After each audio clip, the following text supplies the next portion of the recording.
갈라디아서 4장 4절에서 7절 말씀 같이 함께 읽겠습니다.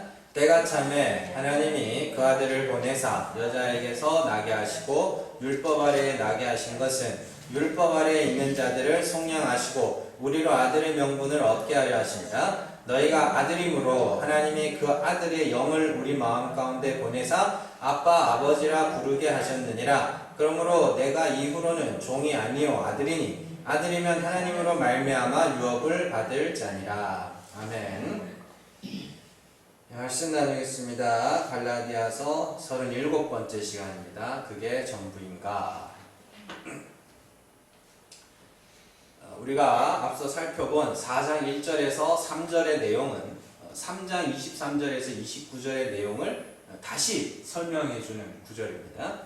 3장에서 율법을 초등교사라 하고 초등교사로서의 율법은 하는 일이 뭐라 그래요? 우리를 그리스도께로 인도하는 초등교사다 이렇게 이야기를 하죠. 그래서 우리가 율법으로 의에 이르기 위하여 열심히 율법을 지켜 행할 때를 사도 바울이 그때를 종이라 하고, 그때 율법이 그때 종으로 살다가 율법이 갑자기 우리를 죄인으로 고발시켜낼 때가 있단 말이에요. 그래서 그 죄인으로 고발시켜 우리를 죄사함을 받아야 하는 죄인으로 우리를 들추어낼 때 그게 율법이 제 역할을 하는 거예요. 그래서 죄를 사하시는 예수 그리스도를 믿게 되면 이제 초등교사로서의 율법의 역할은 끝났다 그랬어요. 끝났고 이제는 뭐가 됐다 그래요? 아들이 됐다 이렇게 이야기합니다. 그러면 우리가 원래 종이었는데 아들이 되는 것이냐? 아니라 그랬어요. 아니라 그랬어요. 택하심을 입은 자들은 창세전에 이미 아들이었어요. 그런데 하나님이 목적을 갖고 종으로 던져주신 거죠. 그죠? 그래서 잠시 종 아래에서 종의 삶을 사는 것일 뿐이라고 제가 지난주에 말씀드렸습니다. 굉장히 중요한 겁니다. 원래 아들이었어요. 원래 창세전의 아들인데 이 역사 속에 종으로 던져지는 거예요. 그리고 열심히 종으로 살다가 다시 아들로 회복되는 거란 말입니다.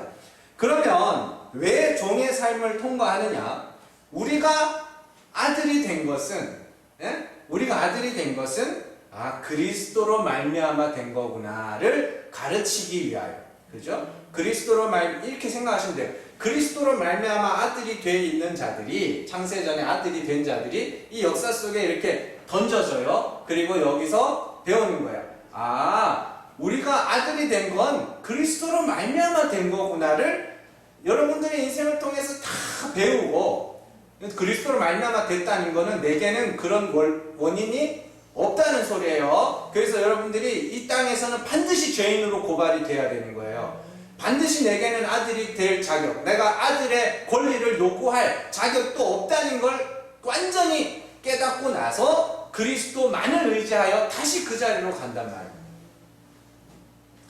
그게 우리가 지난주에 배운 내용이죠. 그래서 4장 1절에 보면 내가 또 말하노니 유업을 이을 자가 모든 것의 주인이야. 원래 모든 것의 주인이지만 어렸을 동안에는 종과 다름이 없어서 그 아버지가 정한 때까지 후견인과 청지기 아래에 두었다. 종 아래에 두었다. 원래 아들인데, 창세전에 택하신 자들이 원래 아들인데 그들이 그냥 잠깐 종 아래에서 살다가 이제 그 종 생활을 끝내고 어떻게 끝내요? 나 죄인이네. 그리스도를 믿어야 되네. 이렇게 되면 그게 종 생활이 끝나는 거예요. 자, 유업을 이을 자는 모든 것의 주인이지만 어릴 때는 종 아래에 있다. 그걸 창세전 언약을 통하여 우리가 살펴봤습니다. 되게 중요한 거니까 기억하세요. 그러니까 아들은 반드시 죄인으로 고발이 돼야 되는 거죠. 근데 그 가운데 역사하는 게 누구냐면 성령이에요. 그래서 성령을 아들의 영이에요. 그래서 아들만 그걸 알게 돼요.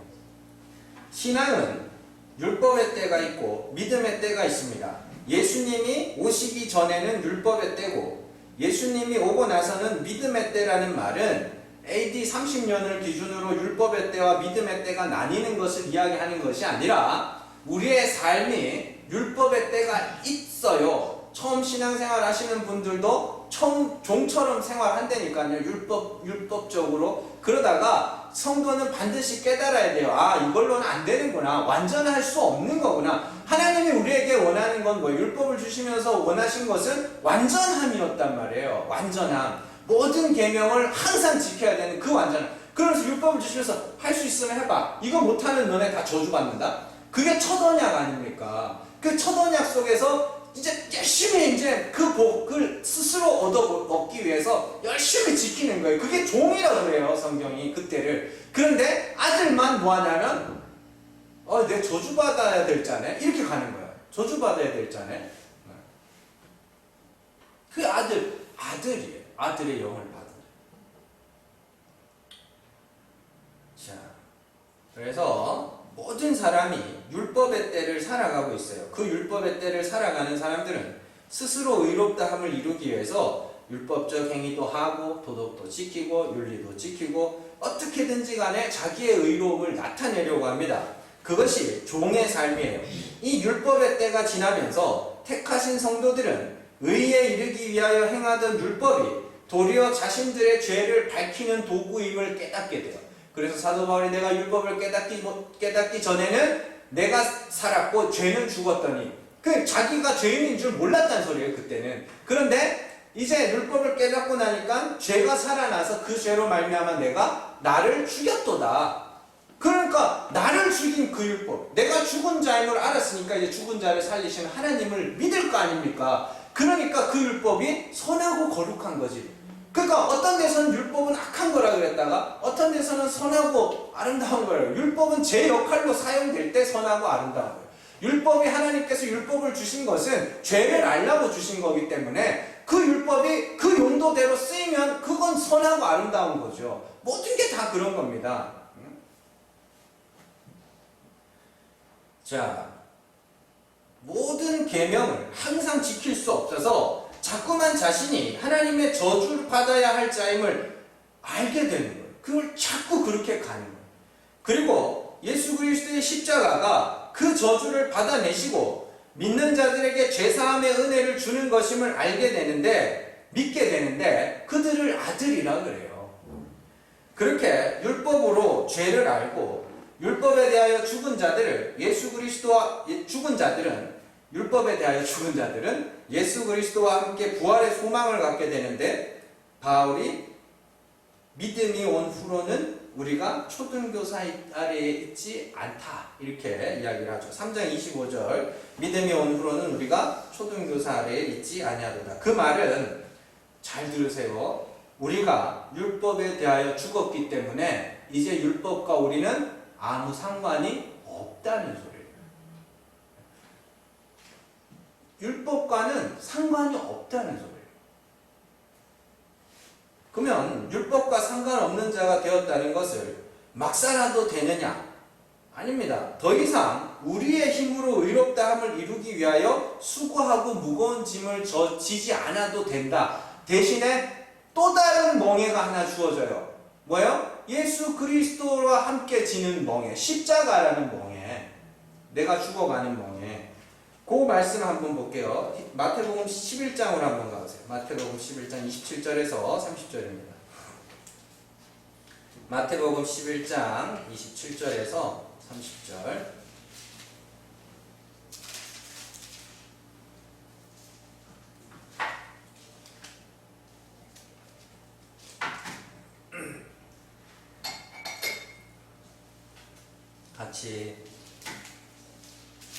같이 읽습니다.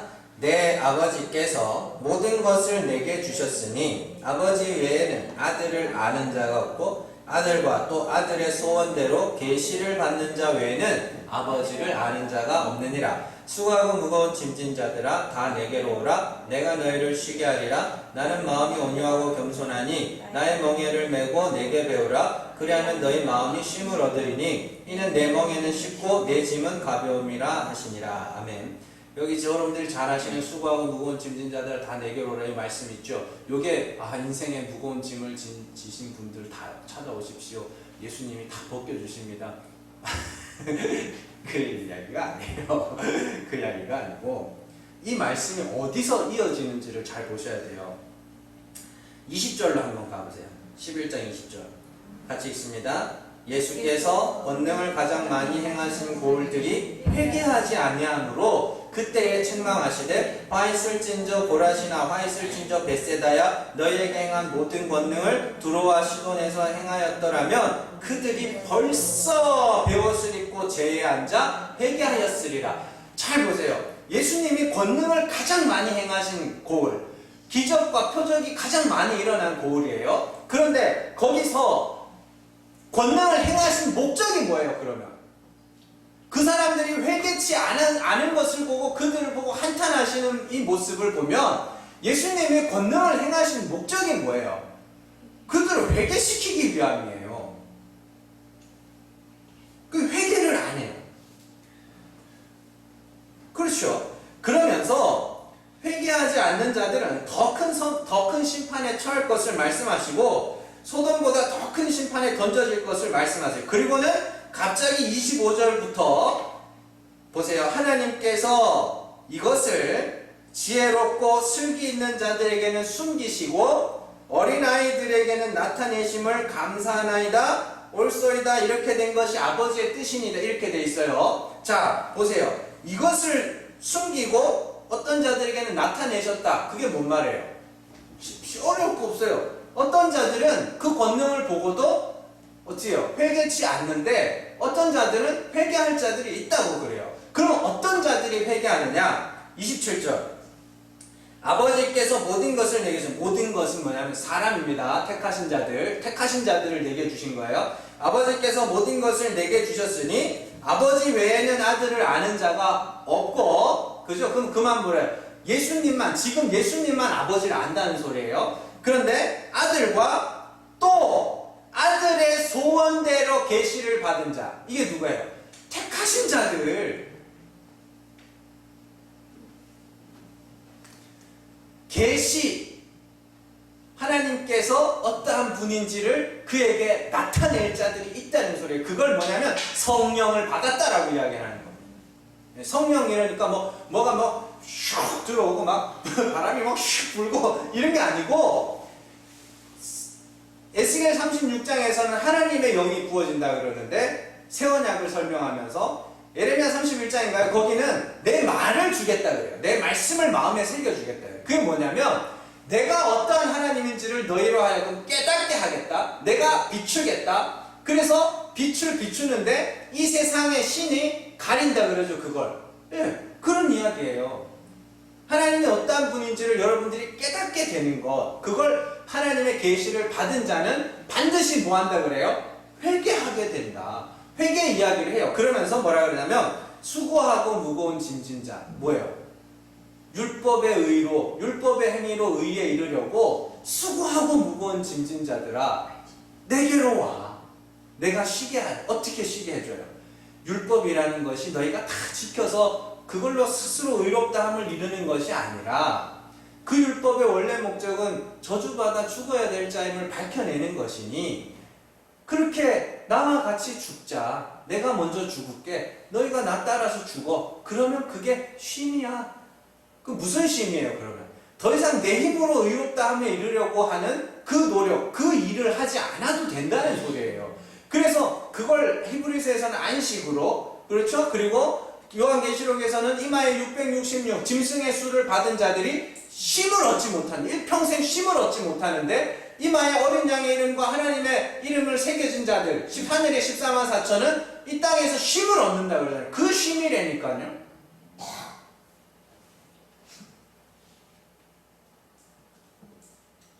그러니까 예수님의 권능과 회개와의 관계는 뭐예요? 예수님이 오셔서 권능을, 병을 고치고 막 무리를 건너다니시고 이런 것들은 뭐예요? 그가 하나님이심을 나타낸 거거든요. 그러면은 한번 보세요. 하나님이 그들 앞에 나타났는데 아무도 회개를 안 해요. 왜 그럴 것 같아요? 그 하나님이 어떤 분인지를 몰라서. 하나님이 나타나면, 정말 하나님이 여러분들 눈앞에 나타나면, 이사야도 그러고 에스겔 다니엘도 그러고 선지자들 다 삼손의 그 아버지도 그랬죠. 기도원도 그랬죠. 하나님 앞에 섰을 때 택하신 자들은 반드시 그 앞에서 죽어요. 자신이 죄인임을 알고 죽어요. 그런데 지금 예수님이 나타나셔서 하나님으로서 권능을 행하시는데 아무도 그 앞에서 회개하는 자가 없어요. 그러니까 야, 이것들 참 잘났다. 똑똑하네. 율법 잘 지켜서 아무도 지가 죄가 없는 줄 아는구나. 그래서 슬기롭고 지혜 있는 자들에게는 숨겨졌다 그래요. 누구에게만? 어린아이들에게만.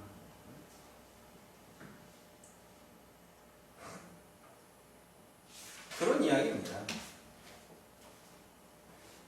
그렇게 예수 그리스도의 멍에를 매는 것. 그죠? 예수 그리스도의 멍에. 멍에는 소 한 결이, 두 마리입니다. 소 한 결이가 한 멍에를 매게 됐어요. 율법에. 그래서 당시 이렇게 소를 두 마리를 끌고 가는데 한 마리가 능숙한 소고 한 마리는 어설픈 소를 붙여요. 그래서 배우도록 이렇게. 그래서 한 마리가 끌고 가는 거란 말입니다. 원래.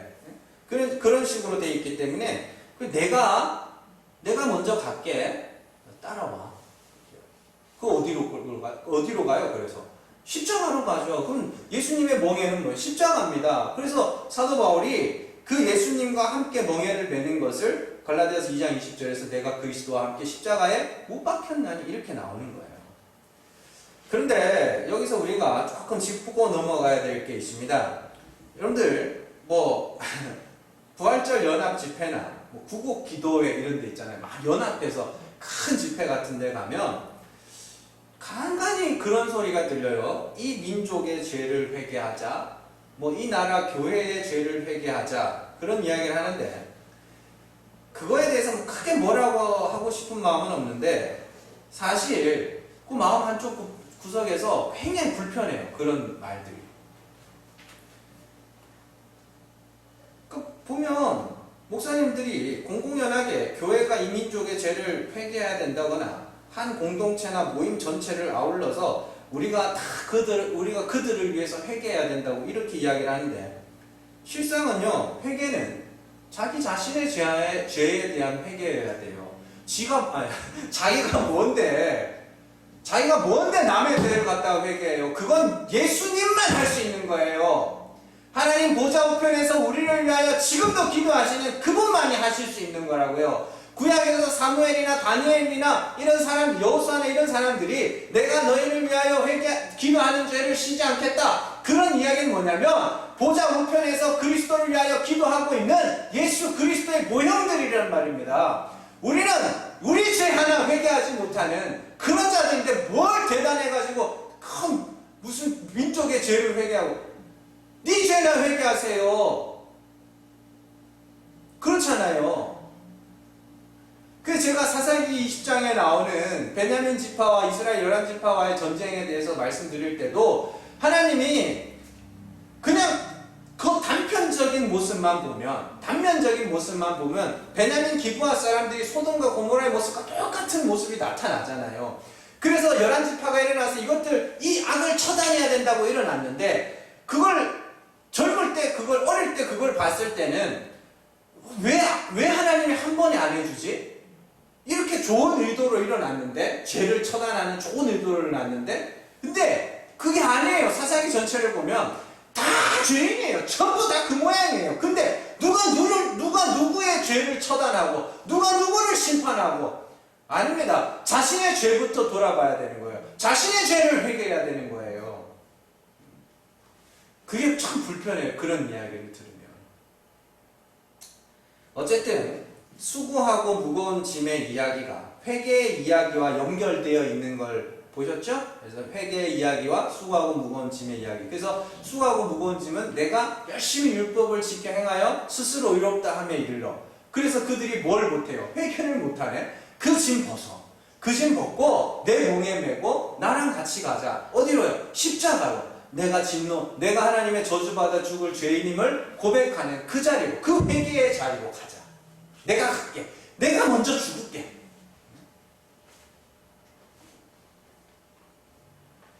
인간은 율법의 때를 지나면서 자기 스스로 의에 이르기 위하여 수고하고 무거운 짐을 지고 살아갑니다. 그게 종의 삶이죠.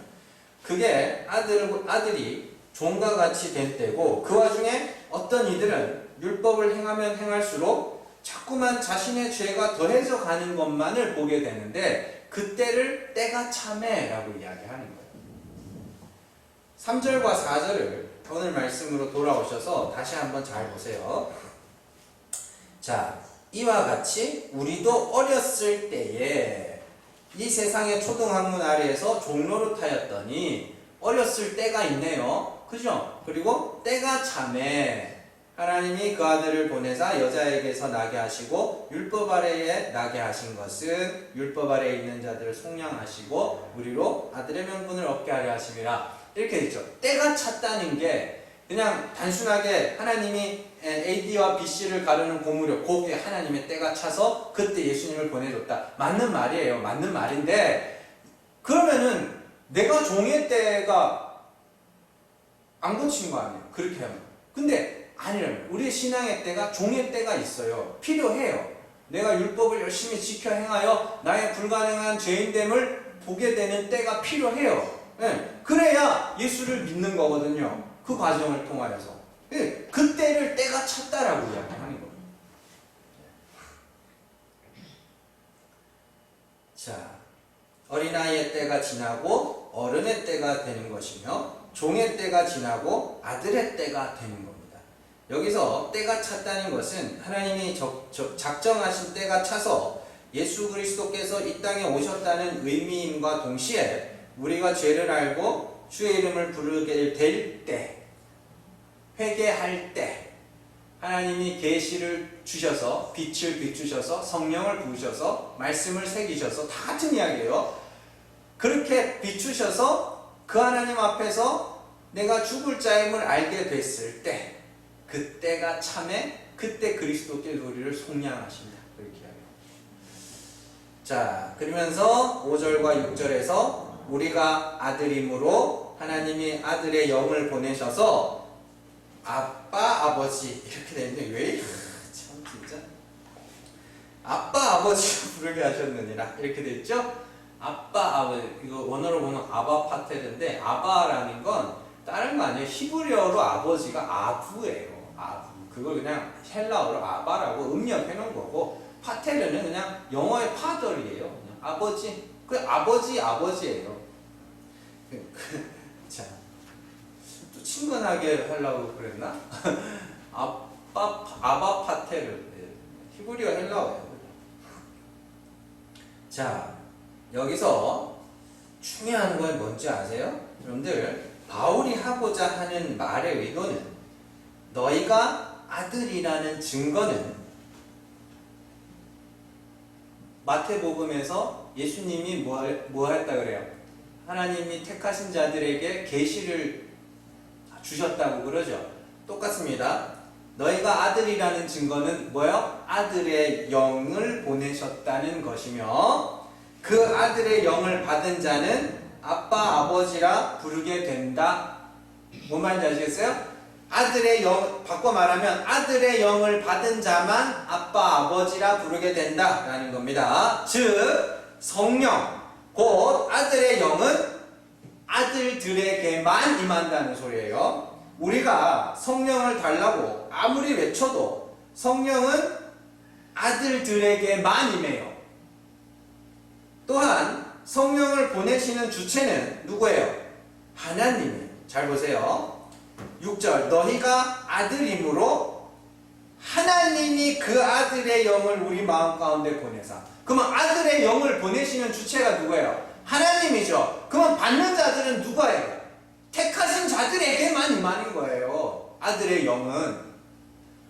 그러니까 내가 기도하면 성령이 임한다든지 성령 받아라 라고 한다든지, 그건 전부 마귀 새끼들이에요. 정말입니다. 성령 받아라. 지가 뭔데? 뭘 받아요? 사도 바울이 고린도전서에서 그러잖아요. 내가 설득력 있는 지혜의 말로 하지 않고 그냥 그리스도와 십자가만 전한 것은 성령의 나타나심과 하나님의 능력으로 너희가 믿게 되었다고 하기 위함이야. 그건 뭐냐면 성령 받아라가 아니고 예수와 십자가만 전했는데 성령이 임하더라는 거예요. 하나님으로부터. 그래서 바울도 놀라고 받은 그들도 놀라고, 아, 내 믿음이 하나님께 있는 거구나. 그러니까 성령 받아라. 뭘 받아요? 그거 그렇게 말하면 여기서 나가는 거 아닙니까? 장풍처럼. 그거는 전부 마귀 새끼예요. 마귀가 뭐예요?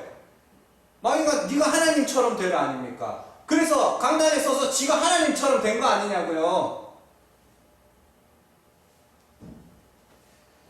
그냥 예수와 십자가만 전하는 거, 인간이 죄인이라는 것과 너희는 그리스도의 십자가로 말미암아 죄 사함을 받아야 하는 자라는 사실을 여러분들에게 그냥 전하는 거예요. 그러면 그 뒤에 성령이 알아서 하시는 거란 말입니다. 그게 이 현장에서 일어날 수도 있는 일이고 집에 가서 일어날 수도 있는 일이고 몇 년 뒤에 일어날 수도 있는 일이에요.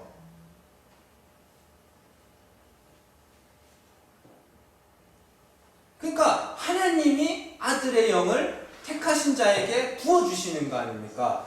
잘 보세요. 너희가 아들임으로 원래 아들이었잖아요. 택한 자, 창세전에 택하신 원래 아들이었잖아요. 원래 아들임으로 하나님이 그 아들의 영을 우리 마음 가운데 보내사. 그러니까 보내신 주체가 하나님이잖아요. 언제 근데 주어져요? 복음이 전해질 때 부어진단 말입니다. 그래서 아빠 아버지라 부르게 하셨느니라. 그러니까 쉽게 말하면 성령 받은 자만이 아빠 아버지라 부르게 되는 거네요. 그런데 이 부분을 굉장히 갈라디아서 너무 가볍게 번역을 해놨어요. 그냥 우리가 하나님을 아버지라 부를 수 있게 되었어? 그게 아니에요. 똑같은 말씀이 있는 로마서로 가보세요. 로마서로 가면 정말 자세하게 똑바로 번역해놨습니다. 로마서 8장을 한번 봐요. 로마서 8장입니다. 8장 11절에서 17절까지.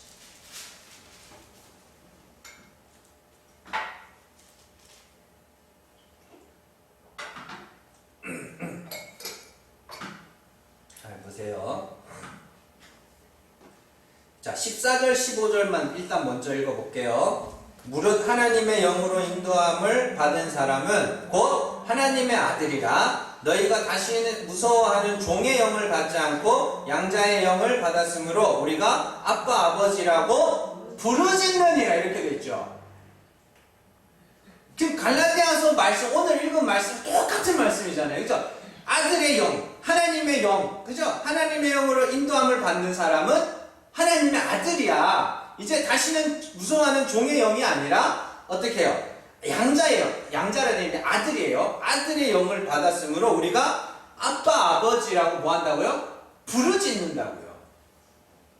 자, 그러면 11절부터 17절까지 읽어보겠습니다. 예수를 죽은 자 가운데서 살리신 이의 영이 너희 안에 거하시면 그리스도 예수를 죽은 자 가운데서 살리신 이가 너희 안에 거하시는 그의 영으로 말미암아 너희 죽을 몸도 살리시리라. 그러므로 형제들아, 우리가 빚진 자로 돼 육신에게 져서 육신대로 살 것이 아니니라. 너희가 육신대로 살면 반드시 죽을 것이로되 영으로서 몸의 행실을 죽이면 살리니 무릇 하나님의 영으로 인도함을 받는 사람은 곧 하나님의 아들이라. 너희는 다시 무서워하는 종의 영을 받지 아니하고 양자의 영을 받았으므로 우리가 아빠 아버지라고 부르짖느니라. 성령이 친히 우리의 영과 더불어 우리가 하나님의 자녀인 것을 증언하시나니 자녀이면 또한 상속자 곧 하나님의 상속자요 그리스도와 함께한 상속자니 우리가 그와 함께 영광을 받기 위하여 고난도 함께 받아야 할 것이니라. 아멘. 잘 보세요.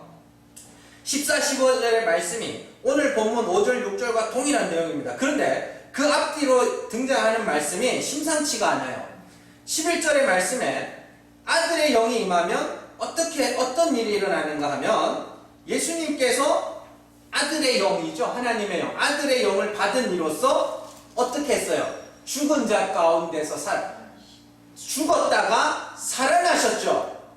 그런 것처럼 아들의 영을 받은 자, 성도들은 예수와 똑같이 죽은 자 가운데서 살아. 너희 죽을 몸도 살리시리라. 이 말은 뭐냐면 성령이 오셔서 너희가 죽을 자임을 밝혀낼 거라는 소리예요.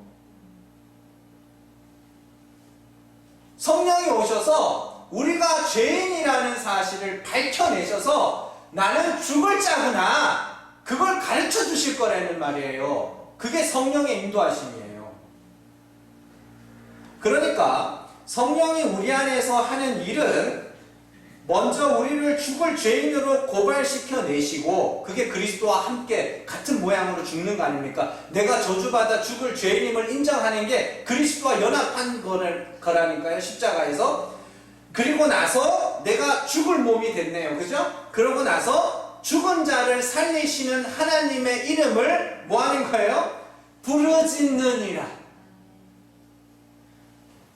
기도할 때 막 그런 사람, 아빠 막 이런 사람들이 있는데 그 이야기 아니에요. 아버지는, 성경이 말하는 아버지는, 하나님은 죽은 자를 살리시는 분이야. 그렇기 때문에 성령이 오셔서, 진리의 말씀이 오셔서 계시가 너희 안에 임하여서, 말씀이 너희 안에 새겨져서, 주의 신이 임하여서, 다 같은 말이에요. 그게 뭐야? 죽은 자를 살리시는 하나님이심을 알게 됐을 때 그 성령이 우리 안에서 먼저 우리를 죽입니다. 그러면 내가 죽은 자임이 고발되었을 때, 내가 죄인임이 고발되었을 때 죽은 자를 살리시는 하나님께, 아버지, 죽은 자를 살리시는 하나님, 이 죽을 몸 좀 살려주세요. 그게 회개예요.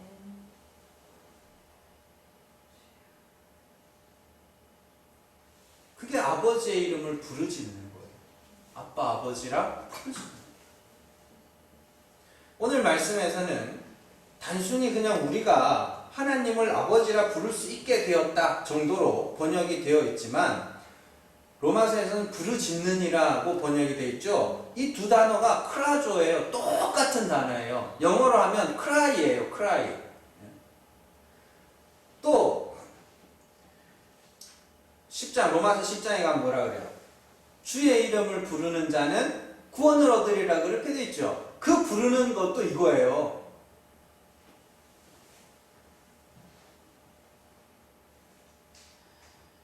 그들을 양자의 영, 아들의 영을 받은 자다, 이렇게 해야 됩니다. 그래서 요엘서의 말씀을 인용한 로마서 10장에서 주의 이름을 부르는 자는 구원을 얻으리라는 표현도 그 요엘서를 읽어보면 하나님이 성령을 보내셔서 뭘 하냐면 우리를 죄와 허물을 알게 하셔요. 누구의 죄와 허물을? 나의 죄와 허물을. 그러니까 여러분들이 자꾸만 핑계만 대고 변명만 대고 하고 남탓만 하고 있으면 여러분들은 육체의 정욕에 사로잡혀 있는 거예요. 그래서 그러잖아요. 너희가 육신대로 살면 반드시 죽는다 그러잖아요. 영으로서 몸의 행실. 몸의 행실이 뭐예요? 율법의 행위. 내 자랑, 내 의, 내 잘났다고 하는 그걸 죽여낸다는 거예요. 성령이 오셔서, 근데 우리 스스로 못 죽이니까 성령이 그걸 하겠다는 거예요. 그러니까 성령을 따라 행하세요. 그래야 육체에게 이깁니다. 단순히 육신대로 살면 이러니까 술 먹고 담배 피고 가가지고 막 바람 피고 하는 그런 이야기 아니에요. 그거보다 더 무서운 게 있어요. 아니 사실 그런 거 하는 사람들도 죄인이라 그러면 발끈한다니까요. 내가 하고 싶어 하냐고 막 이러면서, 하고 싶어서 하면서. 그 전에 집에서 이렇게 다 그런 거 하시는 분들 찾아 물어보세요. 하고 싶어서 해요. 기분 좋으면 좋다고 먹고 나쁘면 나쁘다고 먹고 막 그러잖아요. 그럼 뭐 하고 싶어서 하는데 괜히 또 물어보면 뭐라 그래요? 아, 내가 하고 싶어서 해. 사는 게 괴로워서 하지. 막 그런데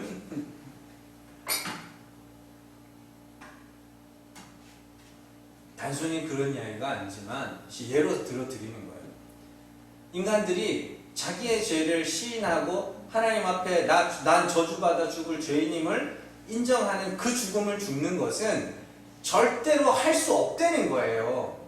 그래서 예수님이 권능으로 하나님의 모습으로 권능을 행하는데 그들 앞에 하나님이 나타났는데 죽는 자가 아무도 없는 거예요.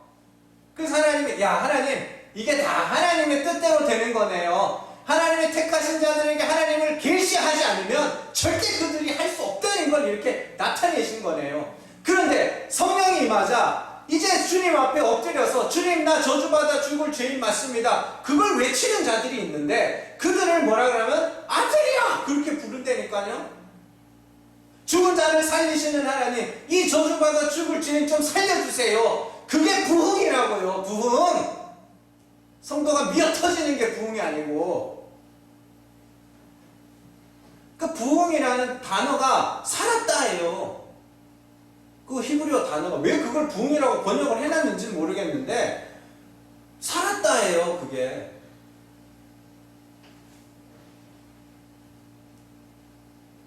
그러니까 오늘 말씀도 똑바로 번역을 하면 이렇게 읽어야 돼요. 너희가 아들이므로 하나님이 그 아들의 영을 우리 마음 가운데 보내사 아빠 아버지를 부르짖게 하셨느니라. 부르짖는 거예요. 왜 아들의 영이 임했는데 왜 아빠 아버지라 부르짖어요? 내가 죽을 죄인, 내가 저주받아 죽을 죄인임을 아니까. 근데 그리스도께서 그 죽음을 대신 져주셨음도 아니까 아빠 아버지라 부르짖는 거죠.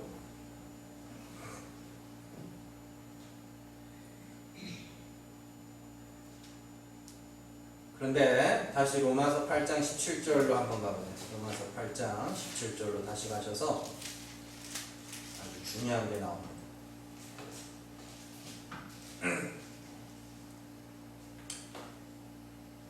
17절 18절 같이 읽습니다. 자녀이면 또한 상속자 곧 하나님의 상속자요 그리스도와 함께한 상속자니 우리가 그와 함께 영광을 받기 위하여 고난도 함께 받아야 할 것이니라. 생각하건대 현재의 고난은 장차 우리에게 나타날 영광과 비교할 수 없도다. 그러면 요게 여러분들 성경에 보면 아마 문단이 끊겨 있을 거예요. 그죠? 동그라미 해가지고 원래 둘이 같이 이어서 읽어야 되는 거예요. 우리는 예수 그리스도와 함께 상속자가 될 거예요. 하나님의 아들이에요. 상속자예요. 그죠? 그리스도로 말미암아 하나님의 아들이 되는 자들 상속자입니다. 그런데 그와 함께 영광을 받기 위해서 그와 함께 고난도 받아야 돼요. 그죠? 그러면서 현재의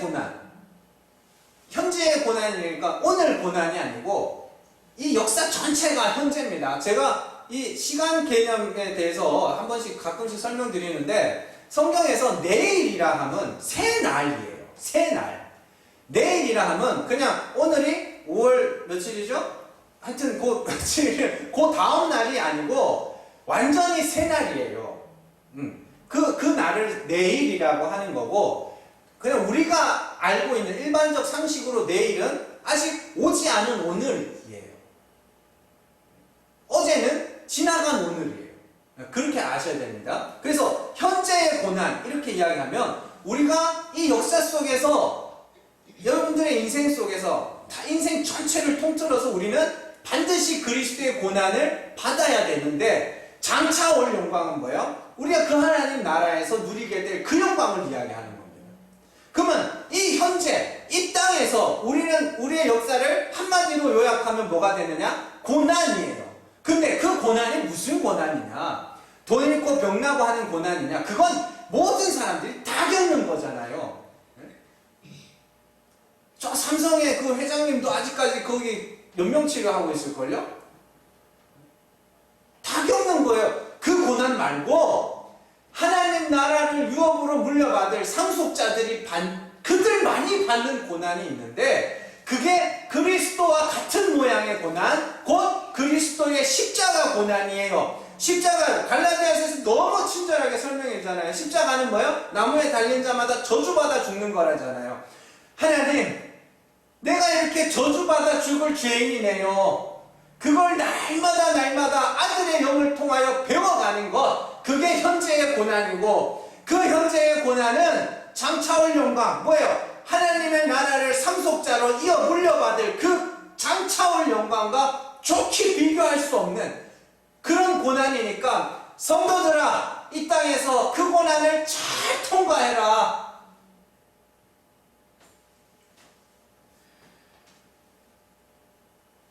내가 그렇게 저주받아 죽을 죄인으로 낮아져 가는 것이, 그게 고난이에요.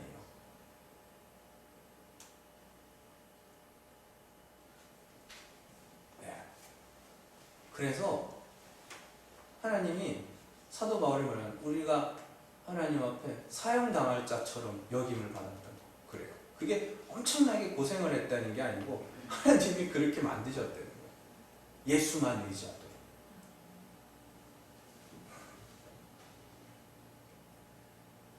늘 종의 생활이, 우리가 다음 주에 배우겠지만 사람들은 종의 생활을 엄청 좋아합니다. 왜냐하면 종으로 살 때는 내 미신이 올라가거든요.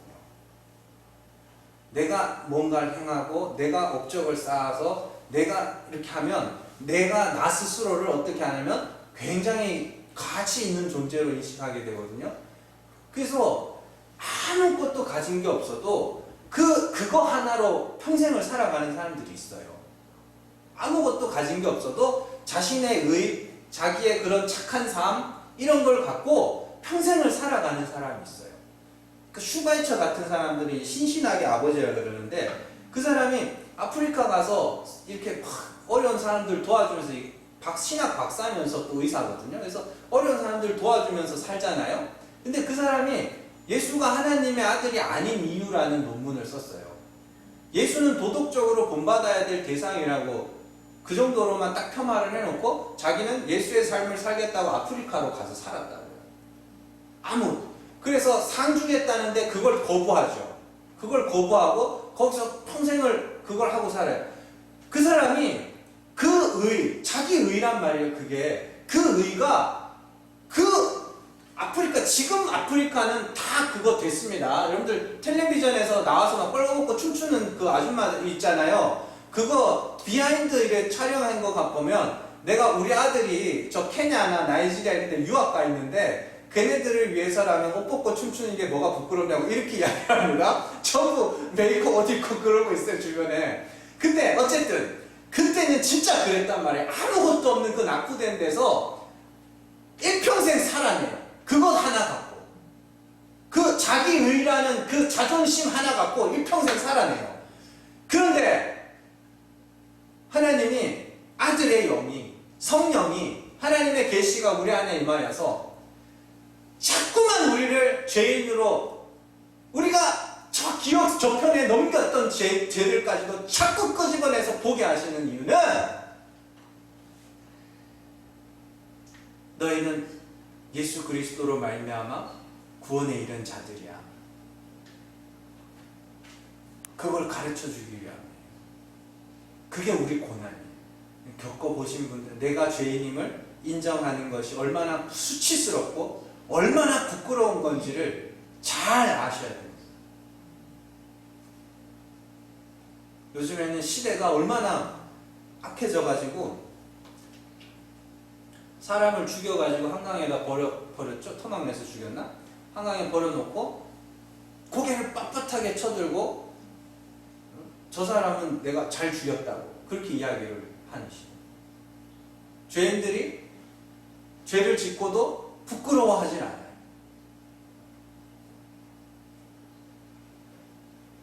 그런데 예전에는 안 그랬거든요. 예전에는 경찰서 가면 항시 범죄자들은 옷 뒤집어 쓰고 있는 모습들이 나왔거든요. 마귀가 이 세상을 장악하고 있는 거예요. 늘 깨어서 좀 자신의 부끄러움과 수치를 확인하시고 그래, 그래서 예수지. 그래서 예수지. 죄와 벌에 보면 죄와 벌이라는 그 도스토옙스키라는 러시아 작가예요. 그 사람이 주인공이 그런 말을 해요. 만약에 신이 없었다면 인간은 무슨 짓이든 할 수 있었을 거라고. 근데 그 틀린 말이에요. 여러분들 신이 있으면 사람들은 비로소 자신의 부끄러움을 알게 돼요. 하나님이 있어요. 그런데 무신론자들은 뭐가 없냐면 수치심이 없어요. 부끄러운 줄을 몰라요. 잘 기억하시고 여러분들의 죄와 허물이 막 하나님이 들추어내실 때에 부끄러워하세요. 그리고 빛의 갑옷을 입으면 될 거 아닙니까? 예수를 기억하시라고요. 그리고 그 아들의 삶을 주신, 정말 이 고난을 겪어내면서 이 아들의 종의 삶을 청산하고 이제 아들의 삶을 살게 하신 하나님의 은혜를 찬송하고, 이제 그리스도가 여러분들 안에서 점점 존귀해져 갈 때 열심히 자랑하고 다니세요. 그러면 돼요. 잘 기억하시고 정말 그러한 기쁨과 감사가 여러분들 안에 넘쳐나시기를 주님의 이름으로 축원합니다. 기도하겠습니다.